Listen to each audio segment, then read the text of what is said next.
सके, लेकिन सब कुछ समान होने के बावजूद एक के पास जाते थे और उसको खूब कुछ करते थे तो बड़ा हो जाएगा, पेड़ बन जाएगा, फलेगा, फूलेगा, खूब फल देगा, लोग तुम्हें लंबे समय तक तुम्हारी छाया के नीचे बैठेंगे। और दूसरे को दुत्कारते थे तो निकम्मा है, निठल्ला है, कायल है, कमजोर है, किसी लायक नहीं है।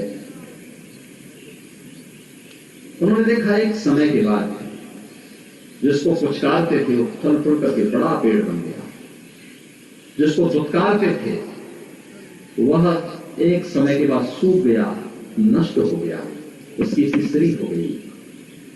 ये केवल पेड़ पौधों के बारे में सही नहीं है, इस जीव सृष्टि के बारे में। और मनुष्य जीव सृष्टि का सर्वश्रेष्ठ प्राणी है तो मनुष्य तत्व सबसे अधिक बैठता है। हम जैसी धारणा बना देते हैं उसके अनुरूप हम बनने लगते हैं, और इसलिए हमारी सोच विराट होनी चाहिए। बिना विराट सोच के बड़ा नहीं बना जा सकता। बड़ा बनने के लिए हमें विराट सोच रखनी पड़ेगी, संकीर्णता से उभर करके हम कर सकते हैं, हम करेंगे। उत्तर प्रदेश के अंदर कोई सोचता था, बड़े बड़े लोग घबराते थे, और किसी रोड से कोई माफिया गुजरता था तो बड़े बड़े लोग अपना रूप बदल देते थे। और मैंने तो देखा बहुत सारे लोगों को स्थगित हो जाती थी कार्रवाई बहुत सारी जगह। लेकिन आज जब उन्हीं की छाती पर बुलडोजर चलते हुए दिखाई दे रहे हैं तो आप देख रहे होंगे, एक गरीब भी कह सकता है कि नहीं, इसने लूटा है, अवैध कब्जा किया है। और मैंने तो यहां के विकास प्राधिकरण से कहा है, ये माफिया और अपराधियों ने जहां पे सरकारी जमीनों पर कब्जा करके रखा हुआ है उनको मुक्त करा करके गरीबों के लिए आवास की योजना वहां भी बनाएंगे। कितना अच्छा लगेगा, देश देखेगा, दुनिया देखेगा। देखिए कहीं एक माफिया रहता था, आज गरीब रह रहा है। और मैंने तो गोरखपुर के विकास प्राधिकरण से भी कहा था, मैंने कभी वहां पे अलग अलग वो बनाइए, जहां भी इस माफियाओं ने कब्जा किए थे खाली करवाइए। एक आवासीय व्यवस्था अधिवक्ताओं के लिए, एक शिक्षकों के लिए, एक व्यापारियों के लिए, एक पत्रकारों के लिए, अलग अलग तबके के लिए अलग अलग दे दीजिए, और नो लॉस नो प्रॉफिट पर दीजिए। और मैं चाहूंगा प्रयागराज विकास प्राधिकरण जो ये मांग आई है, अलग अलग प्लॉट में देकर के मल्टी स्टोरी बिल्डिंग बना करके दे, अच्छे आवासीय सुविधा दे, नो लॉस नो प्रॉफिट दे। मुझे लगता है हर एक अधिवक्ता भी खुश होगा, पत्रकार भी खुश होगा, शिक्षक भी खुश होगा, समाज का हर एक तबका खड़ा होगा और एक मॉडल बनेगा वो आवासीय सुविधा का। क्योंकि समाज का एक दबंग व्यक्ति जो केवल उस कीट की तरह समाज का खून चूस करके स्वयं तो वह हृष्ट पुष्ट होना चाहता है, लेकिन समाज को रोगाणु बनाना चाहता है। जब उसके खिलाफ एक बड़ी लड़ाई हम लोग लड़ते हैं तो स्वाभाविक रूप से उस लड़ाई के खिलाफ हम सबको, समाज को एकजुट होकर के अपने साथ जोड़ना पड़ेगा, और उस जुड़ाव में हम सबको इस बात को तय करना पड़ेगा। और मैं चाहूंगा प्रयागराज विकास प्राधिकरण ने, नगर निगम ने मिलकर के एक अच्छी पहल को आगे बढ़ाया है, यहां के जिला प्रशासन ने अच्छी पहल को आगे बढ़ाया है। कुछ ऐसे मॉडल खड़ा करिए आवासीय उसकी। इन अधिवक्ता बंधुओं को मांग करने की आवश्यकता ही नहीं पड़नी चाहिए। एक कार्यक्रम स्वतः स्फूर्त भाव के साथ आगे चलने चाहिए, स्कीम निकालिए।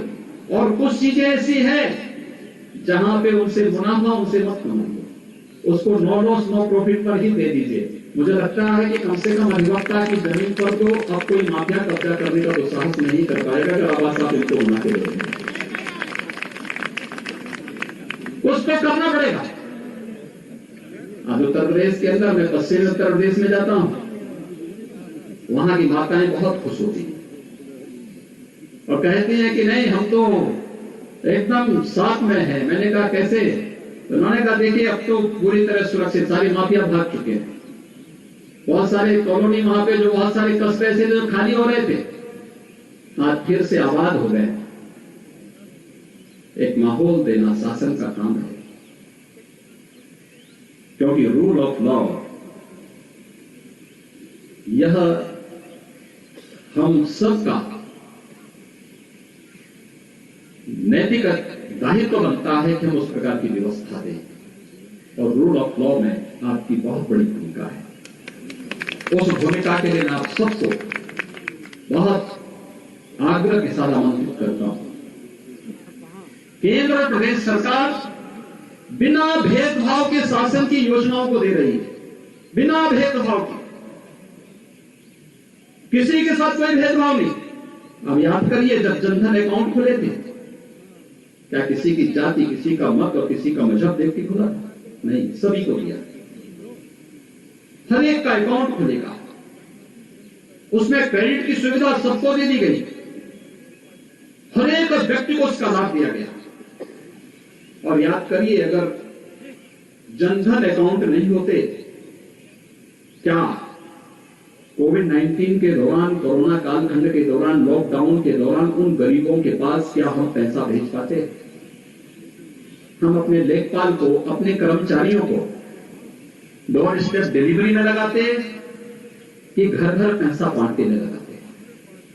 नहीं हो पाता, अव्यवस्था फैल जाती। लेकिन तकनीक और टीम वर्क, ये दोनों एक साथ होने लग जाएंगे, बेहतर परिणाम आ सकते हैं। आवास दिए गए। उत्तर प्रदेश में हम लोगों ने अब तक 30 लाख गरीबों को एक एक आवास उपलब्ध कराया है प्रधानमंत्री आवास योजना में, और 5 लाख लोगों का तैयार है। जिस दिन समय देंगे उसी दिन एक क्लिक करके 5 लाख लोगों के आवास के पैसे उसके अकाउंट में पहुंचेंगे। ये जिन लोगों को सुविधा मिल रही है, कोई नहीं कह सकता, कोई गरीब कभी नहीं कह सकता कि भेदभाव हुआ है किसी का चेहरा देख करके। और जिस सूची के आधार पर दिया जा रहा है, ये 2012 की एसईसीसी की सूची है। ये सूची तब न मोदी जी प्रधानमंत्री थे, तब न मैं मुख्यमंत्री था। वो सूची, जो सूची बनी थी पिछली सरकारों के समय, उसी सूची को ध्यान में रख करके हमें सारी की सारी योजनाएं उपलब्ध करा रहे हैं। जब बिजली का कनेक्शन उपलब्ध करा रहे हैं, उत्तर प्रदेश में 1,24,00,000 लोगों को हमने बिजली का कनेक्शन दिया कि किसी जाति, किसी का चेहरा देख करके नहीं, और जरूरतमंद है उसको मिलना चाहिए। लॉकडाउन के दौरान इसी प्रयागराज में 15,000 प्रतियोगी छात्र फंसे हुए थे। कैसे होगा? हमने कहा, मुझे याद आ गया था, प्रयागराज कुंभ के समय हमने 5,000 बसेस खरीदी थी। मैंने कहा, सब बसेज हैं, भेजो इन बसों को और इन बच्चों को उनके घर तक पहुंचा दो। और जब घर पहुंचेंगे तब मैं इनसे बात करूंगा कि देखो भाई, 21 दिन तक आपको अपने घर में क्वारंटीन में रहना है। सभी ने माना। कोटा में फंसे हुए हमारे बच्चे, लोग कहते थे हम नहीं लाएंगे। मैंने कहा, भाई हम तो लाएंगे। हमने सभी बसेज भेजी, एक साथ सभी 14,000 बच्चों को वहां से ला करके जब हम लोग उनके घरों तक पहुंचा दिए, तब अन्य राज्य सरकारें हमसे कहने लगी हमारे बच्चे भी फंसे हैं, आप अगर बस उपलब्ध करा देंगे तो। मैंने कहा, ये बस उत्तर प्रदेश के लिए करने की इच्छा शक्ति होनी चाहिए, और इच्छा शक्ति ही है आज जिसका परिणाम है कि हम सब आपके सामने आकर के प्रयागराज कुंभ को दुनिया की एक अमूर्त सांस्कृतिक धरोहर के रूप में प्रस्तुत कर देते हैं। भाइयों बहनों, आपको प्रयागराज से आपका संबंध किसी का दशकों से होगा, किसी का वर्षों से होगा। कुंभ का मतलब क्या मान लिया था हम लोगों ने? जहां भगदड़ होगी, गंदगी को उसका पर्याय बना दिया था, अव्यवस्था को हमने अपनी नियति मान लिया था। लेकिन प्रयागराज का कुंभ भी इस पूरी सिटी की कायाकल्प कर देगा। पहला उदाहरण तो ये प्रस्तुत हुआ है, प्रयागराज कुंभ ने पूरी प्रयागराज सिटी की कायाकल्प कर दी। तो ठीक है, मैं धन्यवाद दूंगा प्रयागराज के लोगों को। असीम सहनशीलता का परिचय दिया, तोड़ फोड़ हुई, एक भी परिवार कंपनसेशन के लिए नहीं आया। सबने कहा कि नहीं, प्रयागराज की कायाकल्प होना चाहिए। मुझे असीम प्रसन्नता हुई जब हम लोगों ने महर्षि भारद्वाज के आश्रम और वहां पर उनकी भव्य प्रतिमा को देखा। आज से हजारों वर्ष पहले अतीत की यादों को ताजा कर देती है घटना कि आज से 10,000 वर्ष पहले जिस महापुरुष ने इस प्रयागराज की धरती में साधना करके इस पूरी धरती को पवित्र किया था, कम से कम इन हजारों वर्षों में न जाने कितने कुंभ के आयोजन हुए होंगे, भारद्वाज ऋषि को कोई याद नहीं कर पाया, लेकिन हमें सौभाग्य मिला कि हम उनकी भव्य प्रतिमा लगा सकें और उनकी भव्य प्रतिमा प्रयागराज के उनके आश्रम में लगती हुई दिखाई दी। कोई भी जाएगा उसको याद आएगा, प्रयागराज में भारद्वाज ऋषि का आश्रम है, उनका आश्रम है, उनका मंदिर है। ये इस कार्यक्रम और कितनी बड़ी, आपने देखा होगा दुनिया के राष्ट्रदूत यहां पर आए। उस आयोजन में मैं नहीं था, लेकिन मैंने सिद्धार्थनाथ सिंह जी से आग्रह किया था, मैंने कहा आप वहां कार्यक्रम में उपस्थित होकर के उनको सबको घुमाइए थोड़ा इसके बारे में। दुनिया के 187 देशों के लोग यहां आए थे, वे भारतीय नहीं थे, उसी देश के नागरिक थे। हमने यहां बुलाया था उनको, वे आए थे, कुंभ को देखे थे, ताजुब हो रहा था उनको, इतना बड़ा कार्यक्रम, इतना बड़ा जमावड़ा। और प्रयागराज कुंभ ने स्वच्छता, सुरक्षा और सुव्यवस्था का जो आदर्श प्रस्तुत किया, दुनिया भी कह गई दिव्य कुंभ और भव्य कुंभ। यह है प्रयागराज, ये हमारी पहचान है। और अपनी बातों को, अपनी परंपरा को, अपनी विरासत को हम किस रूप में प्रस्तुत करना चाहते हैं, ये हम पर निर्भर करता है। आप सबके सहयोग से कार्यक्रम हुआ, प्रयागराज का नाम भी हुआ, और दूसरा कुंभ ने दुनिया के सामने एक नई पहचान प्रस्तुत कर दी, एक मानक खड़ा कर दिया। अब जहां कहीं भी इस प्रकार के आयोजन होंगे, स्टैंडर्ड वो होगा जो प्रयागराज ने तय किया है। प्रयागराज का स्टैंडर्ड सबके सामने एक मानक के रूप में होगा। ये मानक हमें तय करने पड़ेंगे हर एक फील्ड में। और मुझे लगता है जब भी हम इस प्रकार के कार्यक्रमों को आगे बढ़ाने का कार्य करेंगे, तो भाइयों बहनों, उसके परिणाम हम सबके सामने आएंगे। लोग उसको उसी रूप में स्वीकार करने का, उसी रूप में स्वीकार करेंगे। और मैं इसीलिए आपसे कह रहा हूं, कोई भी हीन भावना हमारे मन में नहीं होनी, कभी नहीं होनी चाहिए। शासन तैयार है आपके साथ बैठने को, हर एक स्तर पर उन समस्याओं का समाधान करने के लिए। और मैंने तो एक बात कही है, मैंने कहा देखो, सरकार की नीति गन पॉइंट पे काम करने की नहीं होती। कोई जबरदस्ती तान करके लगा कि नहीं ये काम होगा ही होगा, तो हम कह देंगे कि हम तो पहले गरीब को देखेंगे। लेकिन अगर कहेगा कि नहीं, बैठ करके हम चाहते हैं कि सौहार्दपूर्ण माहौल में एक व्यवस्था आगे बढ़नी चाहिए, सरकार दोनों हाथ आगे फैला करके आगे आएगी, आइए हमारे साथ बैठिए ना, समाधान का रास्ता हम निकालेंगे, आपसे आपके सुझावों के आधार पर निकालेंगे। और वह समाधान का रास्ता निकालने की कार्रवाई किस रूप में आगे बढ़ती है। आपने देखा, मैंने तो आपकी आवासीय समस्या का एक झटके में समाधान आपको दे दिया। आप तो सोच ही रहे थे, हम पहले ही कर चुके कार्य, पहले ही इस कार्यक्रम को हम आगे बढ़ा चुके हैं। और अच्छा होगा, इस कार्यक्रम को आगे बढ़ाना चाहिए, बहुत अच्छे ढंग से होगा, कहीं कोई समस्या नहीं आने वाली। क्योंकि हर एक व्यक्ति को अच्छी आवासीय सुविधा देने की कार्रवाई होनी चाहिए। अकेले शहरी क्षेत्रों में पिछले 3 वर्ष के दौरान हम लोगों ने 14.5 लाख गरीबों को, जो शहरी क्षेत्रों में दिए, ग्रामीण क्षेत्र का अलग है, 14.5 लाख गरीबों को एक प्रधानमंत्री आवास दिया है। आप अनुमान कर लीजिए, इन लोगों को पहले भी दिया जा सकता था, ये आवास की सुविधा पहले भी दी जा सकती थी, लेकिन पिछली सरकारों को फुर्सत नहीं थी। गरीब उनके नारे में तो थे, लेकिन गरीबों के लिए योजना नहीं थी, उनके लिए कोई कार्यक्रम नहीं था। परिवार के लिए, जाति के लिए, मत और मजहब के लिए समाज को बांटने की फुर्सत तो थी, लेकिन एक गरीब को, एक किसान को सही मायने में हम न्याय दे सकें, उस तक शासन की योजना पहुंचा सकें, इसके लिए फुर्सत नहीं थी।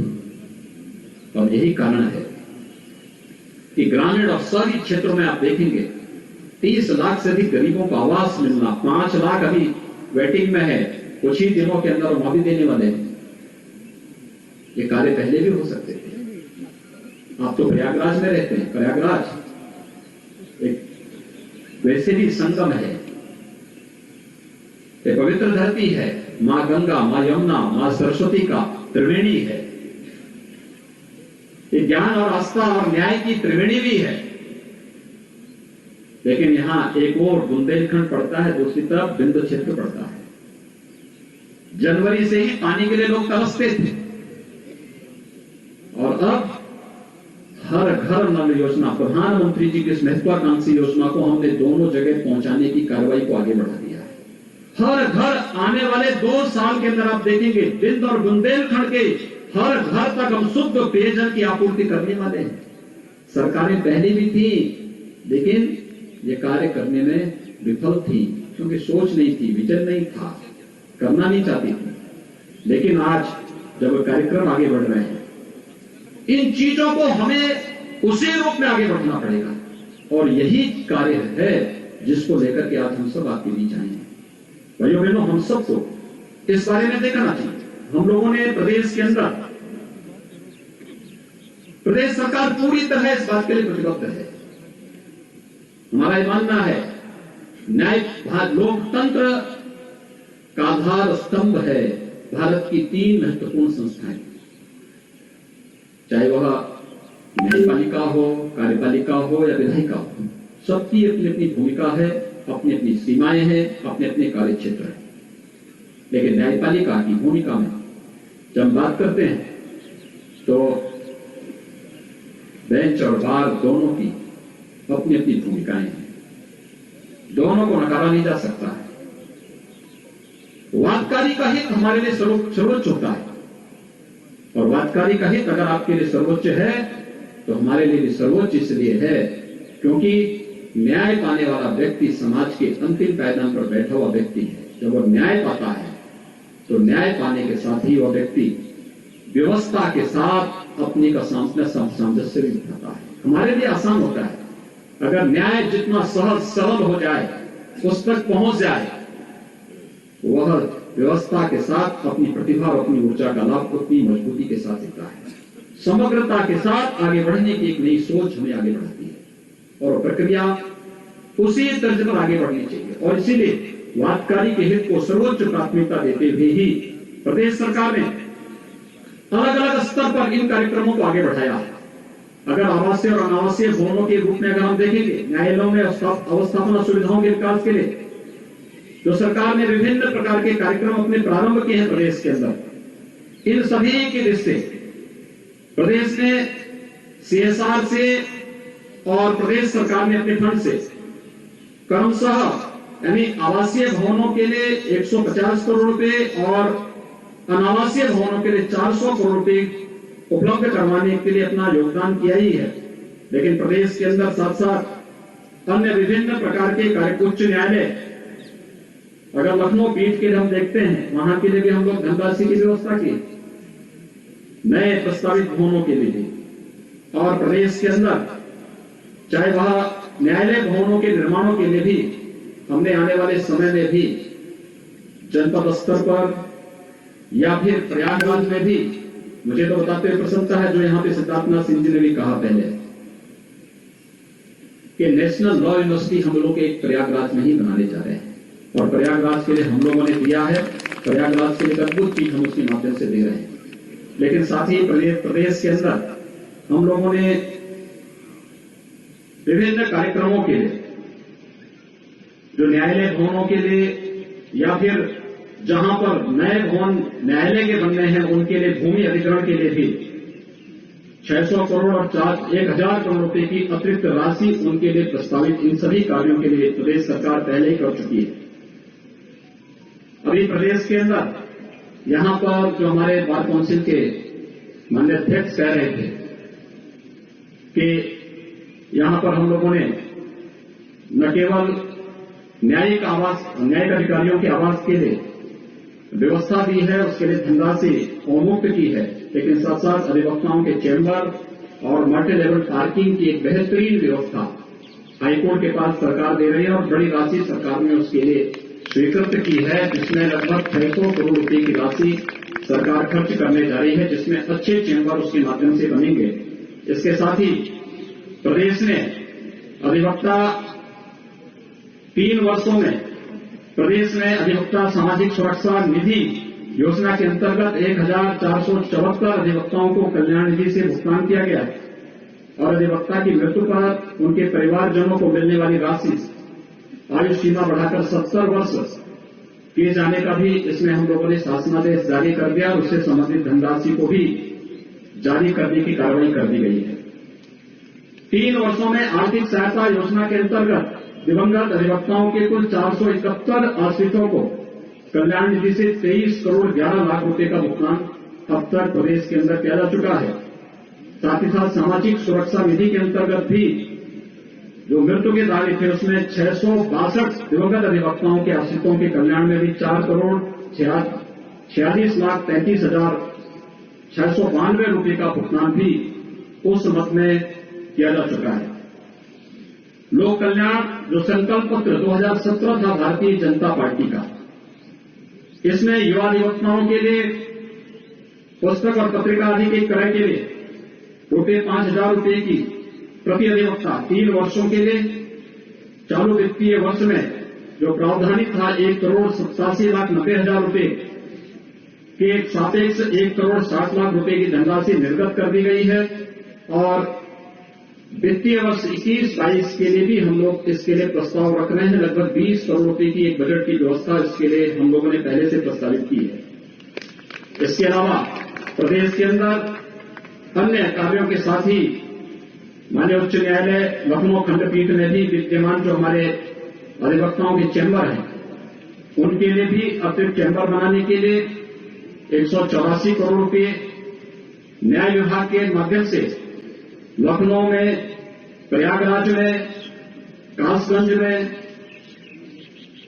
बलरामपुर में, झांसी, सुल्तानपुर, संत कबीर नगर, मैदावल, वाराणसी, सिद्धार्थनगर, डुमरियागंज में, देवरिया में अधिवक्ता चैम्बर के लिए, इसके लिए भी हम लोगों ने अतिरिक्त 23 करोड़ 7 लाख रुपये की वित्तीय और प्रशासनिक स्वीकृति प्रदान करते हुए 13 करोड़ 68 लाख रुपये की राशि इसके लिए हम लोग पहले ही जारी कर चुके हैं। साथ ही साथ 7 करोड़ 61 लाख रुपये अन्य जो तहसील स्तर के जो हमारे अधिवक्ताओं के चैम्बर हैं उनके लिए भी अलग अलग स्थानों पर, चाहे वो कैंपियरगंज है, बांसगांव है, सैजनवा है, गोरखपुर है, इन सभी में भी हम लोगों ने इस कार्यक्रम को आगे बढ़ाने की कार्रवाई प्रदेश के अंदर की है।